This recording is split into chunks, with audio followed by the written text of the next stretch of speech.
प्रणाम। मैं बिंदु शर्मा और आप लोग के बीच में बहुत सुंदर एक गारी गीत गाने जा रहे हैं। पटना से रेल खुली है और दोपहिया, पटना से रेल खुली है और दोपहिया, सरवा के दीदी भाग गईली आई हो दादा कहिया, सरवा के बहिनी भाग गईली आई हो दादा कहिया, सरवा के बहिनी भाग गईली आई हो दादा कहिया। गाँव नगर में हाला भइल छपल बा एक बरिया, गाँव नगर में हाला भइल छपल बा खबरिया, सरवा के बहिनी भाग गईली आई हो दादा कहिया, सरवा के बहिनी भाग गईली आई हो दादा कहिया। गाँव नगर में शोर भइल बा छपल बा एक बरिया, गाँव नगर में हाला भइल छपल बा एक बरिया, सरवा के बहिनी भाग गईली आई हो दादा कहिया, सरवा के बहिनी भाग गईली आई हो दादा कहिया। पुलिस से दरोगा पूछेला सिपहिया, पुलिस से दरोगा पूछेला सिपहिया, सरवा के बहिनी भाग गईली आई हो दादा कहिया, सरवा के बहिनी भाग गईली आई हो दादा कहिया।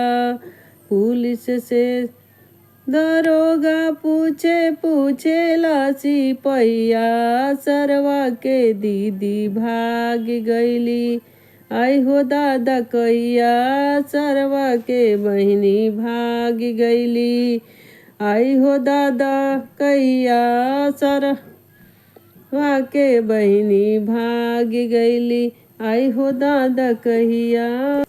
बीच अंगनवा सरवा रोवे की पगड़िया, बीच अंगनवा सरवा रोवे पकड़ी पगड़िया, बहिनी हमरी भाग गईली आई हो दादा कहिया, बहिनी हमरी भाग गईली।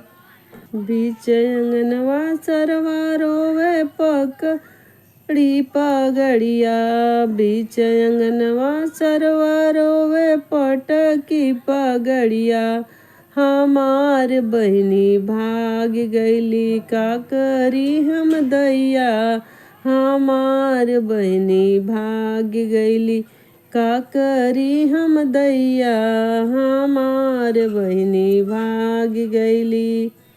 हमरो कौन भैया जबे रसीला, सरवा के बहिनी खोजे निकले नौआ के से जरिया, सरवा के बहिनी खोजे निकले आई हो दादा कहिया, सरवा के हमरो कौन भैया जबे रसीला, सरवा के बहिनी खोज दिहली पंडित के से जड़िया, सरवा के बहिनी मिल गईली नौआ के से जरिया, सरवा के बहिनी मिल गईली पंडित के से जड़िया, सरवा के बहिनी मिल गईली धोबिया के से जरिया।